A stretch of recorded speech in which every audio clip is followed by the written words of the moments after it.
Giants 29, Seahawks 20. Welcome to Talking Giants, presented by SeatGeek. I'm your host, Bobby Skinner, here with my co-host, Justin Pennick.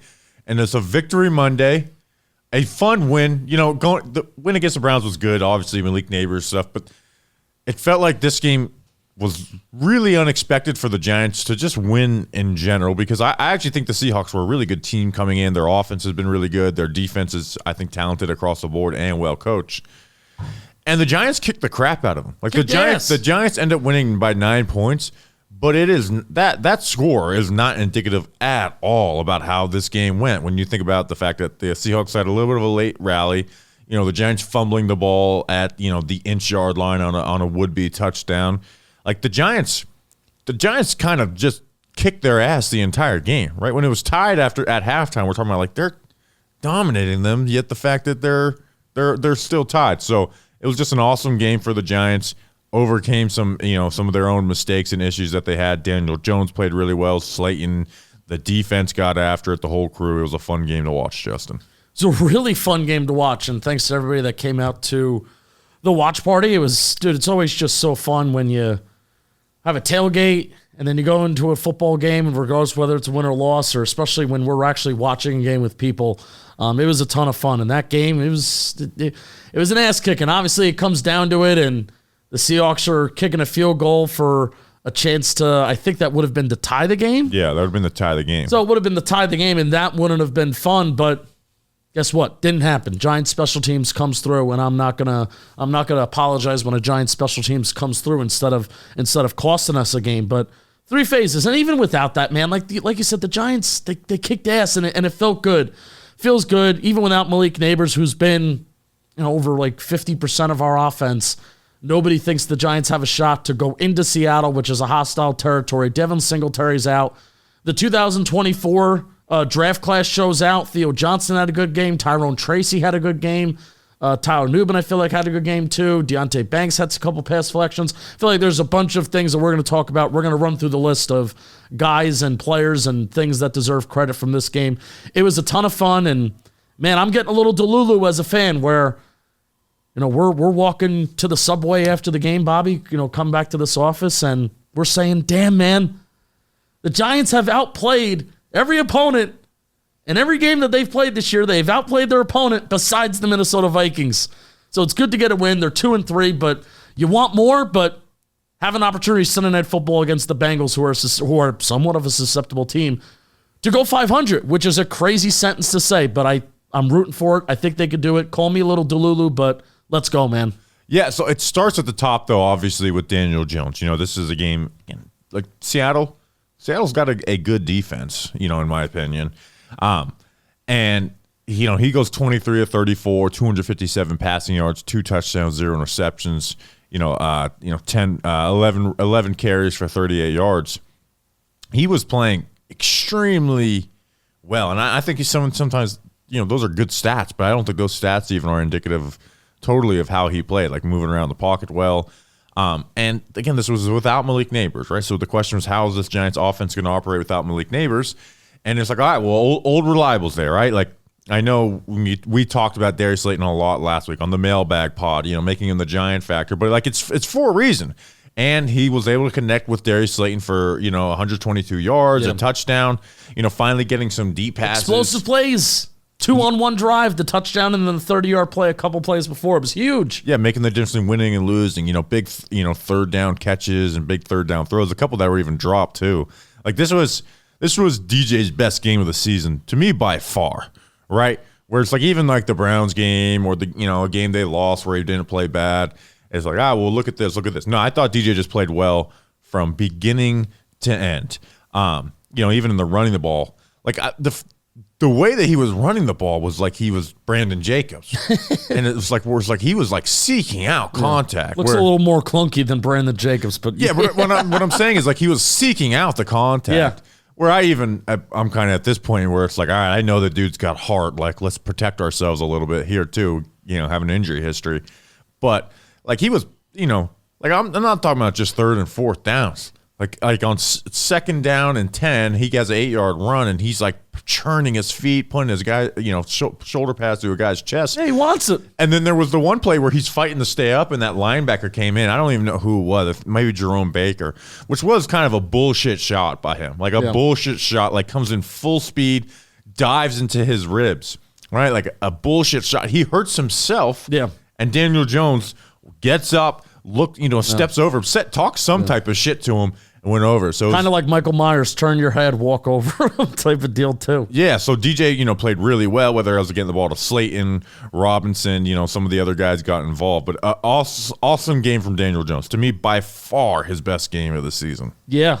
I mean, 1, 2, 3, 4, 5 plays of 20-plus yards, 6 plays of 19-plus yards, 7 plays of 18-plus yards if you really want to get down to it and you really want to nitpick, and a lot of that is Daniel Jones. Tyrone Tracy had some big runs too, but a lot of those 7 plays, I think five of them were Daniel Jones throws, some of those screens, 2 of those going to Darius Slayton as well, and one of them going to Theo Johnson early in the game, second quarter too. So this is the offense that you want. I mean, what the Giants did today, just overall as a team, is they were efficient on early downs. They were really good on early downs.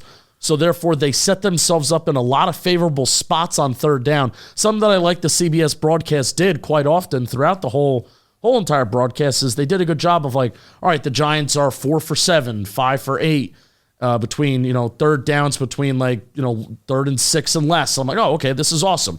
So the Giants did a nice job on early downs to set themselves up in favorable spots on third down. They were good on third down.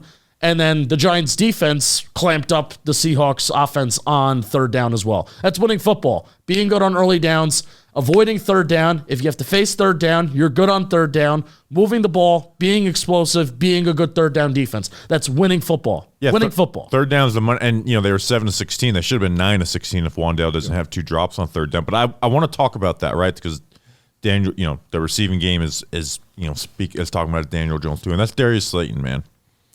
Malik Neighbors not out.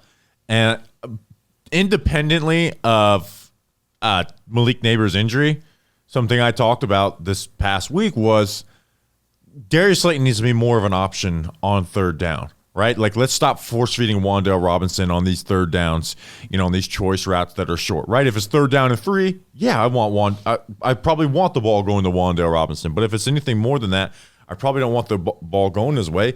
And that's where he was like, he had, the 8 catches, 122 yards, a touchdown. 3 third down conversions, right? One was another one where he got open on that third down at the red zone, and DJ just kind of threw the ball out of bounds a bit. But that was a good route by him. 3 of 5 conversions where we were talking about Wan'Dale's a useful player, can be a good player, but he can't be your 3rd and 6, 3rd and 7, third down option, right? Especially when you're throwing the ball 3 yards down the field on a 3rd and 6, and you're consistently relying on him making a guy miss, which he has. I mean, he's leading the league in missed tackles forced before this week. He even made another guy miss, so he has 10 missed tackles forced on the season. But that can't be your third down plan. That's not the main formula on how you should be able to win. And so he had those 3 third down conversions, right? Like, he had the 2 deep catches, right? And this is against a Seahawks team. Because if you wanted to nitpick the offensive performance, like, well, look at the average depth of target. Because DJ's average depth of target has actually been pretty high this year comparing to other years. It's just the depth of completion. Because, DJ hasn't thrown the deep ball well until this game. It's like, well, they only completed 2 deep passes in the short. But, that's what the Seahawks defense does. Like, coming into this week, their 4 opponents were a combined 1 of 5 on 20-plus yard throws. So Darius Slayton and Daniel Jones have now outdone 4 opponents on just one game. The 2 of them had those 2 deep passes.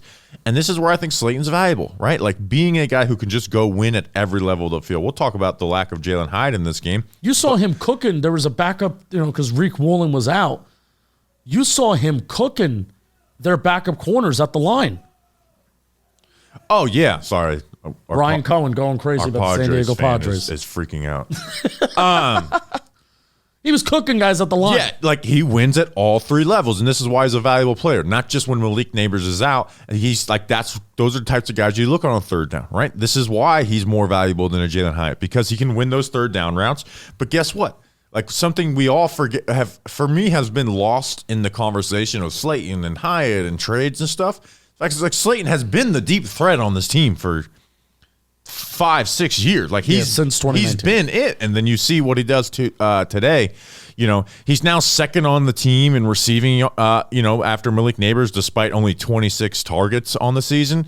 Like much less targets, much less involvement. He's now the second leading receiver on the team. And this is the team that's actually, I don't have the rankings until it all updates tomorrow, but they were 13th in passing coming into the week, and they had a good passing game day today. So, like, it's not just, being second on the number 31 passing offense for yards. So, like, he's valuable to me, right? I've talked about him this past week, and this is why I like Darius Slayton, despite the fact that he dropped his first target. Yeah, which that's still part of his game. And I understand. When Darius Slayton's time is up with the New York Giants, and we look back on his career in 5 yards, we'll have some fond memories, but his memory will be the drops. That is what his memory will be. Unless the Giants go on a playoff run and in his career. But he brings value. I think he's a top 10 player I know he's a top 10 player on the roster. Yeah. You can argue that he's the 7th or the 8th. I think he's a better player than Wan'Dale Robinson. He's an important player at their Giants' only position of depth, and he showed that today. That when he is asked to be called upon, he'll have a drop. He's going to have a couple more drops this year too. He's had a drop problem his entire career outside of last year and his rookie year. But he is a player that brings value to the New York Giants, and you saw that today. They don't win the game without him. They don't convert third downs. They don't have the two big plays. He is a good player in the NFL. And a huge part of this is let's just use the 30-yard play on the sideline as an example. 40-yard play. The 40-yard play, excuse me. The 40-yard play on the sideline, I think the touchdown was 30 yards. The 40-yard play on the sideline before the touchdown as an example. Daniel Jones, pretty sure you have Jalen Hyatt and Darius Slayton running vertical routes, go routes on each of their respective sidelines. You have Jones looking Hyatt's way first on the left sideline. I think Hyatt's got a step. But he works his way back to Darius Slayton, who's a little bit more closely, contestedly covered, and there's a safety that's kind of running towards Slayton's way after Jones releases the ball. Jones and Darius Slayton have been connecting and throwing the ball, catching the ball with each other since 2019. This is year 5, year 6 of them together. Yeah. So when the chips are down and when the chips are not necessarily in the Giants' corner, Malik Neighbors is out. I mean, it's not surprising that it's Darius Slayton is the one that is the beneficiary of this, because these two guys, they've been connecting. Out of all things that have changed, all these coaching staffs, GMs, wide receivers that are getting paid a lot of money, wide receivers that have been drafted in the first round, Galladay, Tony, Golden Tate, whatever. Out of everybody that's changed, it's been Darius Slayton and Daniel Jones, and that's your guy. Daniel Jones is going to go to his guy. Well, forget it. It's just a guy, like he's performed when he had Eli Manning as his quarterback. Think about when he had Eli Manning as his quarterback in 2 games. He had 3 touchdowns, 2 deep ones with Tyrod Taylor, right? We saw Darius Slayton start to, have a lot more production with Tyrod Taylor last year. So it's just Slayton as a player. I think he's someone that, I'm not going to rehash the whole mailbag conversation, but I think he's someone that's worth keeping around on a team that's cap space is set up well, that doesn't have any pending free agents that are going to cost them any money. Yeah. So that's I'm not going to rehash all of that, but I'm very happy that Darius Slayton had himself a big day. Before we move forward, because I wanted to, I feel like we didn't really glance over Daniel Jones, but I just want to say this. Let's talk about some of the throws too. Let's talk about some of the throws, but I'll start off with this. I'm a big fan of EPA and CPOE composite. I know you don't really like CPOE. I think CPOE measures accuracy, completion percentage over expected, but if you put them together, you get a composite. So Daniel Jones since week 2, if you eliminate the Minnesota Vikings game, Daniel Jones is 5th in overall efficiency in the NFL in that EPA and CPOE composite. It's crazy, man. Part of that is not turning over the ball, but also Daniel Jones isn't turning over the ball. He isn't taking sacks, and I sometimes don't like holding that against quarterbacks sometimes with EPA. Like, Justin Fields is so high in EPA because he doesn't turn over the ball. Okay, that's part of the story. So know that. 5th in overall efficiency since week 2 for Daniel Jones. Yeah, and again, this was his best game. Like he made, the throw to Slayton. It was the explosive plays that differentiated and separated, and the fact that the explosive plays went to Darius Slayton, number 1. So it's a deep target. went to Theo Johnson, so it went to multiple people. One also went for a touchdown, which is, hey, that's what you're looking for, right? It was the deep explosive plays in this game and the deep throws that make this Daniel Jones' best game. And the Slayton touchdown pass was really nice. You know, Daboll explained it a little bit that like the play was kind of designed for Wandale, and then Hyatt looks like on a crosser is the second option, and Slayton crossing the other way. So it seemed like they were looking to create. If Wandale's just wide open, you throw it to him. If not, Hyatt should be open in that that zone, whatever zone they were running. Do you think that's a similar concept to, we saw it in camp where Daniel Jones trying to throw to Malik Neighbors across the field? Not the one last week. Maybe the one in camp. I can't. I haven't watched film, but the one last week that the Neighbors is a totally different thing. So what they ran tonight versus what they ran with Neighbors last week are totally different. Yeah, where Neighbors was up. I mean, that was like a 50, 60-yard throw. Do you think that's an adjustment that Brian Daboll made? It's like, this is a play call that I like, but Daniel Jones doesn't have the juice right now, so we're reducing that average depth of target possibly to make it more quarterback-friendly? Honestly, Daboll's explanation of it, I don't fully understand exactly what he's saying, but like part of me thought it was like, you run the deep post and the crosser, right? If you've been listening, we've talked about that play called Yankee over and over again. And it felt like the defense was like, okay, Slayton's the post on this, Hyatt's the crosser, and instead of Slayton running a post, he turns his route into it's a crosser. But nonetheless, it was Slayton wins his route, but like DJ's throwing from the opposite hash. Like that's not an easy throw to make, and he put it right on the money. But it feels like a throw that it feels like a more manageable throw versus the throw that we saw to Neighbors last week. It's like, dude. Oh, the one the Neighbors last week, they shouldn't have been trying. That's 3 quarterbacks in the NFL that can maybe make that throw. Yeah, they shouldn't have even been trying that throw.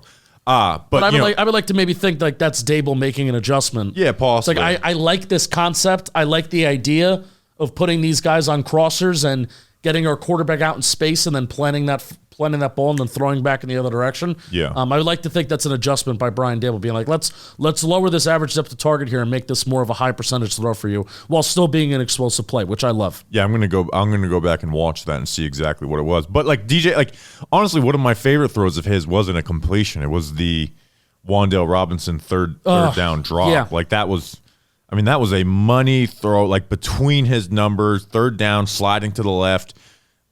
Just a money throw. And then there was other good ones, a couple throws to Theo, right? So he ran the offense on time, created the big plays. It was an awesome game from Daniel Jones. The rest of the stuff on offense, we could talk about the Wandale and Hyatt. I want to talk about the offensive line and run game, and then we could do a little negative when it comes to Hyatt and Wandale. Let's even just mention this first. I think one of the biggest reasons, and this is not a knock on Daniel Jones. This is a team game, and this is what we've been asking for years now. One of the biggest reasons why Daniel Jones is able to be 5th in EPA and CPOE composite since week 2 is because this offensive line is just kicking ass from a pass protection standpoint. I want to talk about them. They're kicking ass from a pass protection standpoint where, Bobby, it's getting to a point where we're not even talking about the offensive line during the game. Like we're not. It's not even like a thought. I agree. You know what? You should talk about something else though. You want to know? Because I want to talk about the offensive line. You want to know what I'm thinking about? I'm thinking about Captain Morgan, because this recap episode is brought to you by Captain Morgan, the official Spice Rum sponsor of the NFL. Captain Morgan brought us the watch party today.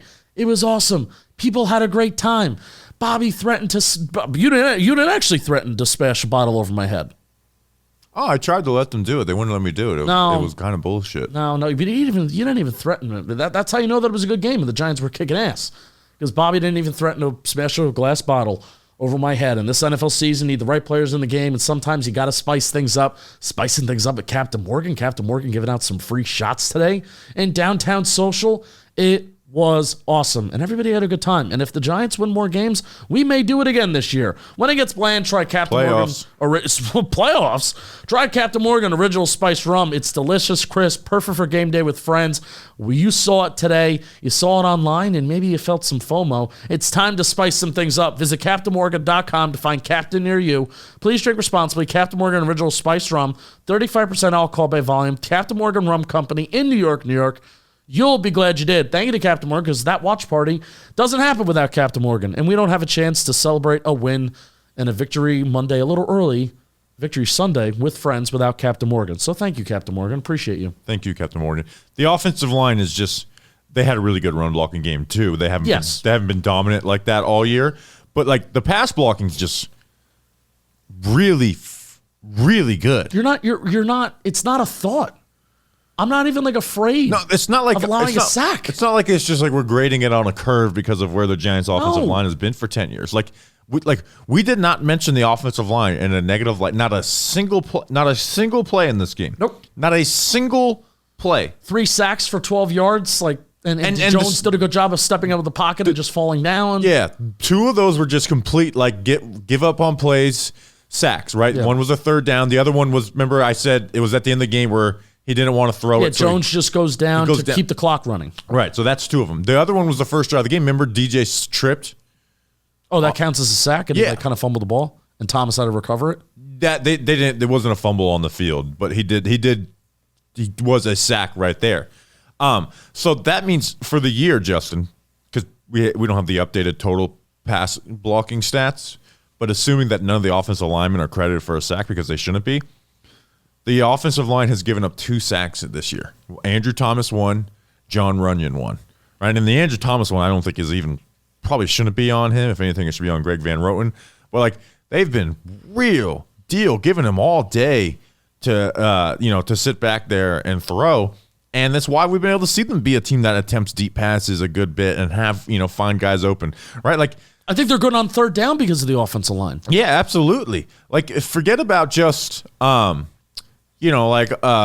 throw and the route and the play call by Brian Daboll. It allows you to call those type. That's a long developing play, and they've been able to consistently call long developing plays. This offensive line has been beautiful, man. Jermaine Elmanor is a godsend to this team. John Runyon and Greg Van Roten and JMS. I don't think either one has been. Any of them have been just spectacular, and they're outright oh my gosh, this is top guard in the NFL, Pro Bowl type stuff. But they just work as a unit, and that's where I credit Carmen Brasillo. We didn't think he'd come in here and just save everybody's career and make everyone a much better player than what they were, but he has them working together. They don't make mental mistakes. They have each other's back when one makes a mistake or one just gets beat physically, and then you have the tackles. So when you're working together as a unit like that, and then your tackles are just good because those are the guys that are going to be on an island, it leads to really good pass protection, and that's what the Giants have gotten all year. Jermaine Illuminor, he's he's becoming one of my favorite players on the team. I think his importance is so undervalued, and we were even talking about it with somebody before the game. It's they were going to put him at left guard. he was going to be at left guard this year. Thank God he's at right tackle because he's been a true godsend to this team. But this offensive line, man, it's become old news, but they're legitimately just really, really good. They're 5th in EPA per play on third down. They're 8th in dropback, EPA per dropback, and they're 4th in EPA per rush attempt on third down. And I honestly think that's offensive line. Of course, it's Daniel Jones throwing the ball too. You got to be good on third down. You got to be efficient. But the ball has gone, and this is as of week 5 too.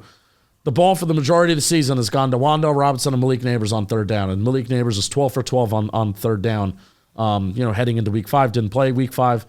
I view that as an offensive line stat because they have not been good on early downs. It's been a lot of outside of today where I think they were really good on early downs. They were really good at running the ball and setting themselves up in favorable spots. But before this game, it's been 3rd and 7, 3rd and 8, 3rd and 9, 3rd and 10, and they've converted on a lot of those 3rd and longs. And offensive line has given them time, and it's not just a disaster where you snap your fingers and Daniel Jones is pressured within 2 seconds, and that's bad. That's what we've seen as the years have gone on, and that's not happening this year. No, and we haven't even had that game yet where they've had that type. We've barely had those moments. Yeah, since week 1. Again, it doesn't matter how good your offensive line is. There's usually gonna be some really bad moments, and those just haven't been there. So credit to Carmen Brasillo and the way he's got those guys going, and something they did. Get away from trying to be the zone running team, right? Stop trying to. It's been driving me nuts because they have success when they run gap and duo runs. Well, guess what they did? They ran gap runs. They ran those duo man runs. And Tyrone Tracy, man, rookie, first game starting, 18 carries, 129 rushing yards, 7.2 yards per carry. He looked good, man. Like, it's only one game, so you can't, be like, oh, look, this is the Giants back going forward. And there was holes. Like, they were showing some replays too. It's like, man, they're putting together some holes, some good pulls and stuff too. But just continue leaning on it, whether it's Devin Singletary getting the carries or Tyrone Tracy getting the carries. This is the way. This is the strength of their run game. Pull guys, double team up front, because that's where they have success. And Tyrone Tracy did an awesome job finding the spots that were there, showing burst with his speed, making good lateral cuts when the stuff wasn't there. Awesome first game for him. Very happy for him. And he's essentially opened up a competition to, take carries away from Devin Singletary when he's back. Yeah, they can't go back to the same rotation that they had. Tyrone Tracy needs carries. He's got juice. Like, he's got speed. He's got that ability to create big plays. Especially when the other two running backs are fumbling and Devin Singletary's fumbling in key moments. Eric Gray fumbled in a key moment in an opportunity where the Giants could have gone up 7-0 after forcing a punt for the Seahawks, and instead of it being 7-0 Giants, it's 7-0 Seahawks, and they barely did, and they didn't do anything offensively. So Tyrone Tracy needs carries, and we really haven't even seen his ability as a receiver yet, where Singletary's gotten a lot of those screen plays, and Gray got a lot of the screen plays today, and I think Tyrone Tracy as a receiver, even outside of the screen game, I feel like can do some good stuff too. But a lot of those plays for Tyrone Tracy, I think he had one play in between the tackles that was 5 or more yards, but everything I feel like that was 5 or more yards and that was successful was outside the tackles.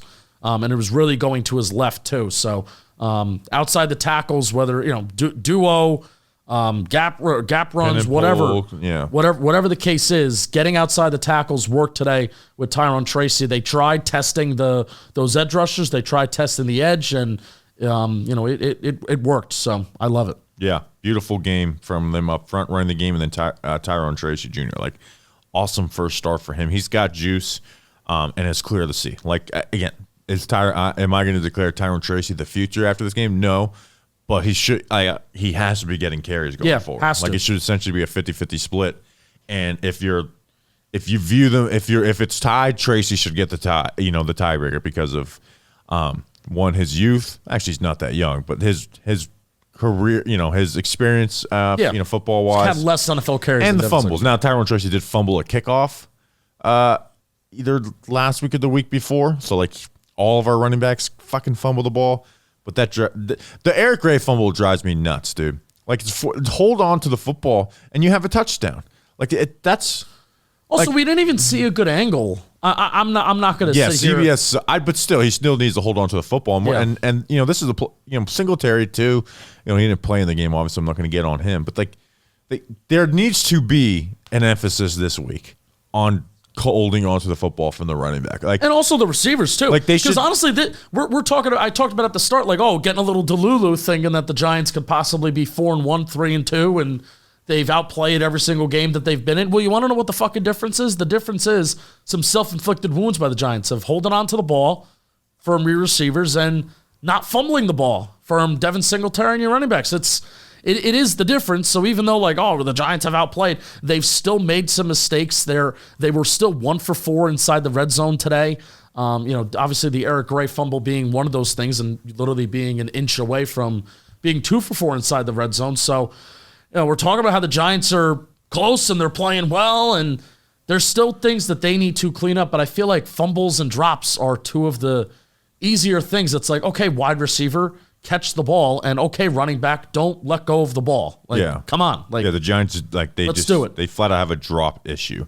I think DJ was second in the league for drops going into this game, and he had 3 in this game, 2 from one day. I think the drop rate has to be close to 10% because it was 8.7% Daniel Jones drop rate, like his receivers. Daniel Jones drop rate heading into tonight. So if you include 3 on top of that, I think it's got to be somewhat close to 10%. So yeah, definitely. But good stuff from the running backs, and then for Brian Daboll in general. Yeah. I don't want to forget about Theo Johnson, too. So I want to bring that up because it's just I thought it was a great play-calling game from Brian Daboll, right? The screen game. I'm going to have to go and look it up. But, I've had a take that every team complains about their screen game unless they're just flat out really good because unless you like the 49ers. You don't remember because there's so many negative ones that you don't remember the good ones. Like I remember in 2019, people complaining about the screen game from the Giants, and they had like a 70-yarder to Saquon, and then that Golden Tate touchdown versus the Jets. And I was like, you guys just like that's really good screen output. But like the Giants have been actually really bad, like statistically the worst screen team in the NFL. Whether it's the last 2 or 3 years, there's a statistic that came out. I remember in the offseason, like, oh, they are actually really. And bad even under Gilbride, that's where a lot of that animosity comes from. Yeah, too. They've been like legitimately really good in the screen game today. And Eric Gray had 3 catches for 50 yards, right? And I know Eric Gray fumbled the ball, but if it wasn't for a 3rd and 18, 19 yards screen, you're not in that position. Yeah, and I can pull up the stats here for the year. They have almost 150 yards in 5 games on screen passes, right? So basically, you're getting 30 yards. Out of that. That's been huge. The Theo Johnson, right? Open him up on a crosser, right? Some middle of the field stuff. The flea flicker screen to Theo. Didn't get a ton of yards, but 5 yards on a first down. Yeah. Positive play on first down. Good stuff there. And the Robinson drop on that 3rd down, the really bad drop where it's right in his chest. That's a really awesome play call because it's mesh, right? Which is that 3rd down, play where you have the 2 shallow routes cross each other. And instead of having someone sit in the middle, which is what they're supposed to do, they just put Wandale on like a little over route, and like that wins, and he gets that. So I thought it was a really good play calling game from Brian Daboll, and he was pissed when Wandale dropped that pass because he knew he called up a good play, and he just screwed in the end of having to punt the ball. But they did. This is what we like about Brian Daboll. Whether you want to talk about Brian Daboll's team management or whatever, 4th down decision. What he is really good at doing, and this is why I like Daboll, and that it's like if the Giants were to clean house or something, it'd be, I'd say, hey, I'm a lot happier with the way Daboll had his career here than anybody else, is because he is good at recognizing the talent that he has and adjusting in season, in game to that, right? Like I think that is something. 40% of the passing game was Malik Neighbors. And that's why nobody, and even myself, I don't know about you. You predicted the Giants win 77-0. Yeah, of course. But 40% of the Giants' passing offense was gone, and I didn't give them a shot, and that's why. Brian Daboll's a good coach, man, and I love what he said after the game, and this is probably the quote that like I see it and it gets me fired up. He was talking about. Not necessarily just as a team and winning games, but he was talking about converting inside the red zone and drops, and you have to convert on your opportunities. And, the quote was, no more wishy, shoulda, coulda, woulda, let's do it. It's like, yeah, man, like it's not just about process and, we need to execute better here, we need to execute better there. Like, no, like let's do it. Let's score points. Let's win football games. And, it's obviously a lot easier to say that after a win. So, let's go and keep it going. I love that Brian Daboll's head coach. Love that Brian Daboll's calling plays this year. Yeah, he tries to be a coach that never loses, and you know what? I try to be a fan that never loses. Amen. Here's what I mean: the Giants don't win every single week, even though they did win this week. But even when they lose, I'm still loving the game. I've still got passion. I'm still loving football because whether it's a big deep ball, which the Giants hit on a couple, how about that, or some 3rd and short conversions. Or just a great tailgate out in the parking lot, or our watch party. I had myself a nice Corona there. There's always something to cheer for, and the best beer to pair with those awesome moments is Corona, right? Giants win the game, I got a Corona, bam. And the best beer to pair with those awesome moments, I just said that line, Corona. But it's so nice, I said it twice because I'm in New York City. The city's so nice, you say it twice. I don't like it here. Corona is all about finding the maximum amount of joy within every moment of the game, win or lose, at home or on the road. It's a perfect beer to go along with watching football and all the moments that come with it. I think it's a good hurricane beer. I'm going to a hurricane this week, by the way. You're going to a hurricane? Mm-hmm. Or the hurricane's coming to you? We're meeting. So cheers to everyone who loves the game beyond the scoreboard. Corona for the fans who never lose. Get yours at ordercorona.com for 21 plus. Relax responsibly. Corona Extra Beer, imported by Crown Imports, Chicago, Illinois. You'll be glad you did. I hate that we've taken so long to get to the defense because the defense did ball out as well. Good for Theo Johnson. Yeah, good for Theo Johnson, right? Get that tight end involvement right there. Wow, he had what? 5 catches, 48 yards, 22-yarder. He's big. He's fast. Nice hands too, right? Like one of those catches was like he was blanketed. It was only like a 5-yard catch on DJ. Like it wasn't meant for him. He was the outlet on it. But like that was a really tough catch that he made. Yeah. And I think people would be a lot happier with him if you went back and looked at some of the inaccurate passes that were thrown to his way in the beginning of the season. People would be a lot happier with him than what they were coming into this week. You know, and the more people that the Giants offense can get involved besides Malik Neighbors and Wan'Dale Robinson, I think makes an offense more versatile, and I think it can make it that much more dangerous and that much more better. Absolutely. The defense is first in sacks in the NFL, Justin. Yes, they are. Helps when you have 2 games with 8. You know, you have a game with 8 sacks against Cleveland Browns, and then, I mean, I certainly. I don't think the Seahawks offensive line's awesome, but I don't know if I was expecting a 7-sack game. Yeah, and here's the thing. Like the Browns offensive line was just pitiful, and then they got injured. The Seahawks O-line, we talked about in the preview, it's not good. Charles Cross has been good, but the overall offensive line is not good, and the Giants got after it. But, like, to me, I don't think it was necessarily about guys just dominating up front, even though Dexter Lawrence did. I thought Kayvon Thibodeau had a really good game. Yeah. And those 2 games, Bobby, Giants have 2 games with 7 or more sacks. 5 or more players have at least registered a half a sack in each of those games. So, yeah, Dex had 3 sacks today, but it's not like, Dex has taken over, yes, but it's not like Burns has also taken over. They've all been great. They've all been good in those games, but I think it's also a credit to Shane Bowen for getting other players involved. 5 or more players have at least registered a half a sack in each of those games where the Giants have registered 7 or more sacks. So this is the game where Bowen did some good stuff versus Cleveland, and I love that he blitzed, but Cleveland's offense sucks. Is awful. Geno Smith does not suck. No. Geno Smith's a good NFL quarterback.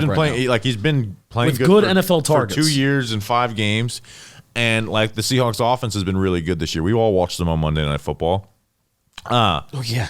But the Browns are literally like, I saw a stat like Deshaun Watson has like a bottom 10 first 5 games in EPA per play. I'm sure all time. It's terrible. So they're all awful. The Seahawks are not. They're an offense that can win. I'm excited to go and watch the film and see exactly what was exactly what's happening on the back end. Yeah, because they were doing a lot of shit on the front end. And again, another thing I asked her on the preview pod was what? Blitz DBs and linebackers off the edge, because their offensive line and their protections only account for the guys within the tackle box. Yeah, right. Like they're only accounting for the front. So if you blitz those guys off the end, you're going to get some free rushers. The Giants did that on 3rd down, forced them to get the ball out quick and short of the sticks. They also, what I thought now this led to some big Geno rushing yards, but when you do blitz and rush, keep Geno in the pocket, because if you lose contain, he'll get out of the pocket and make plays with his arms, and he usually hasn't been a threat with his legs. But despite the fact that Geno had all those rushing yards, 4 carries for 72 rushing yards, basically their entire offense, they kept Geno in the pocket, and Geno would put his head down and try and run around and get open, and they just were swarming him. I feel like that's where both those DJ Davidson sacks came from. The first DJ Davidson sack, Kayvon Thibodeau had a really nice effort on that. Even half, a Nacho half sack, a Dex half sack. So that's where a lot of that stuff came from. And so that's why I'm so excited to see exactly what's going on the back end, because Geno can process pretty damn well. But I noticed they doubled DK a good bit. Deontay Banks had the plays that he made on them, but they did a great job finding out what the Seahawks' strengths are and just taking that away and forcing them to not play DK Metcalf ball. Which is easier said than done, because DK Metcalf's a dude. It's priority number 1. Let's talk about how we're going to beat the Seahawks. Let's take away DK Metcalf. Well, DK Metcalf's a fucking beast. And Deontay Banks, Dex, 3-sack game, awesome. DJ Davidson, 2-sack game. So there's a lot of things to talk about defensively here, but this is the thing that sticks out to me most. Deontay Banks lined up opposite DK Metcalf on 35 of his 47 routes, 74.5%, limiting him to 2 catches on 4 targets for 24 yards. And Metcalf faced, and this is a little note according to Next Gen, Metcalf faced off coverage on 89.4% of his routes, the 3rd highest mark in a game in Metcalf's career. And his spray chart is not inspiring at all. A couple straight lines and 1 out route that was kind of going, or maybe even a corner route. That was his biggest play on the afternoon. But Deontay Banks, 3 pass deflections, What have we been asking? I don't know that he had 3. Obviously, we saw the 1. The game book says he had 3. Obviously, we saw the 1, I believe, on 3rd down. It was over DK Metcalf. He got his hand in there, made a play on the football, and that is the one thing that we've been asking Deontay Banks to do. It's like, dude, you're in a good spot. A lot of your numbers of like tight windows forced are good, and your average separation numbers are down, but you're allowing more catches because you can't make a play on the football. He did it today, and dude, awesome. 2 catches, 4 targets, 24 yards against freaking DK Metcalf, a beast of a dude.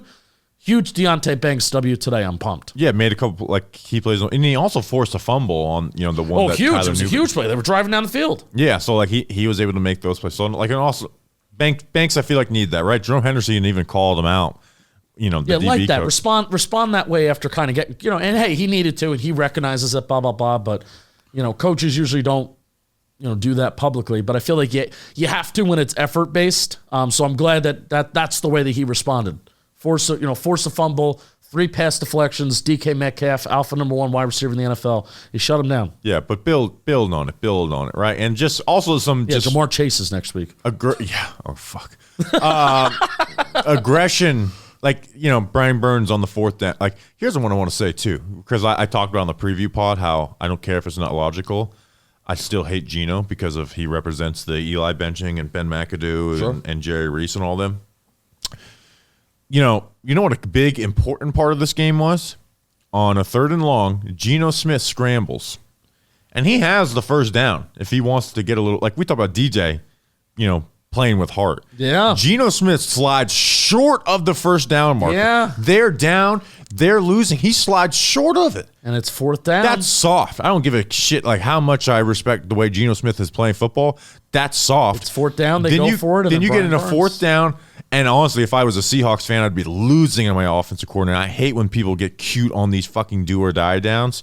So they do like this fake fullback dive to Zach Charbonnet. They're trying to get Kenneth Walker out in the flats, and they leave the back end unblocked, just hoping. I can't stand when it's 1st down or 2nd down. I cannot stand when hope is like you are just hoping that a defensive player falls for your fake. I cannot. It drives me nuts when offensive play callers are like, I'm banking on hope that they fall for our fake. And Brian Burns just runs right at Geno Smith, runs away from the play. They unblock him, gets that sack. That's a huge moment in the game, Justin.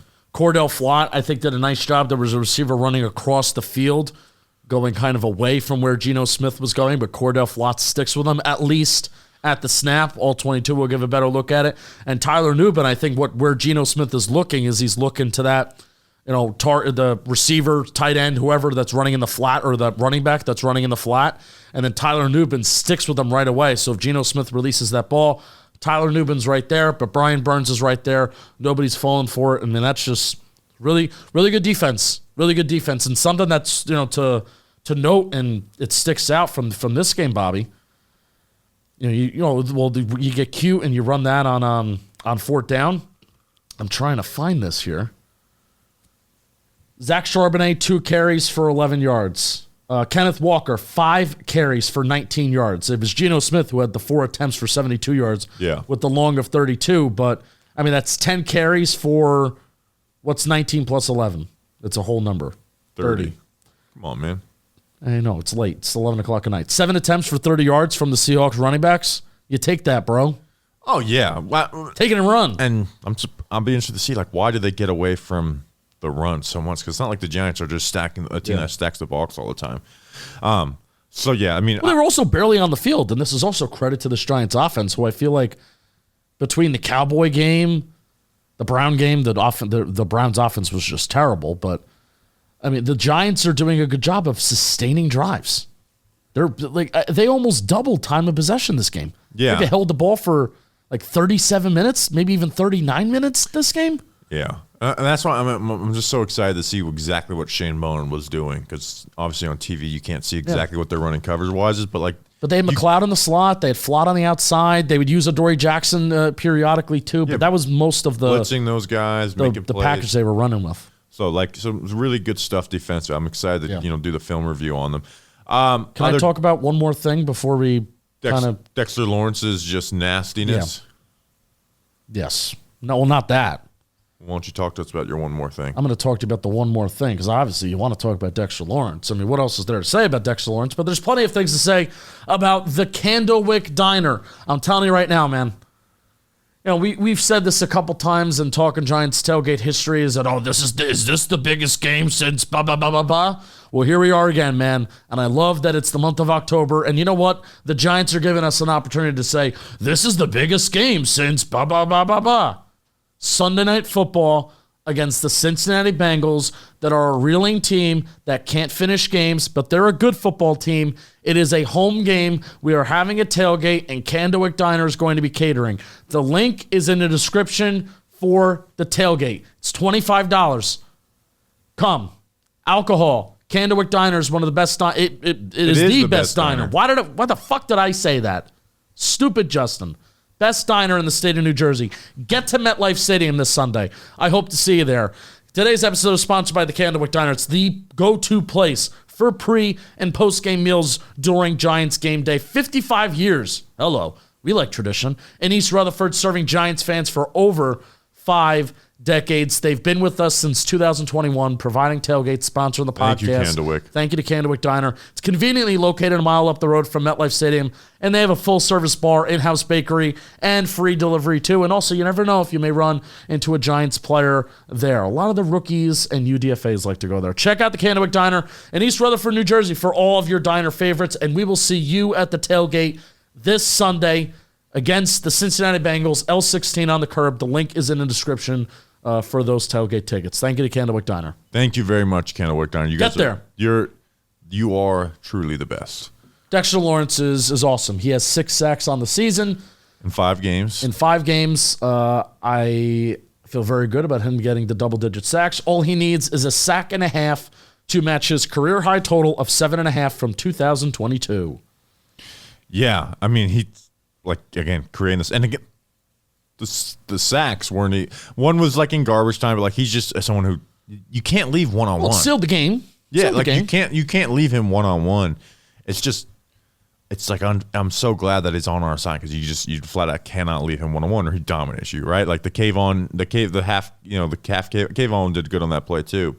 And I thought Kayvon played a really solid game, a really good game. I think he played a good game too. You know, against a Charles Cross who's played well all year, besides when facing Aiden Hutchinson. There was Kayvon made a nice play where it was a run play towards his side. The running back kind of gets by him, but he winds up. It was either like a second and I think it might have been a second and long.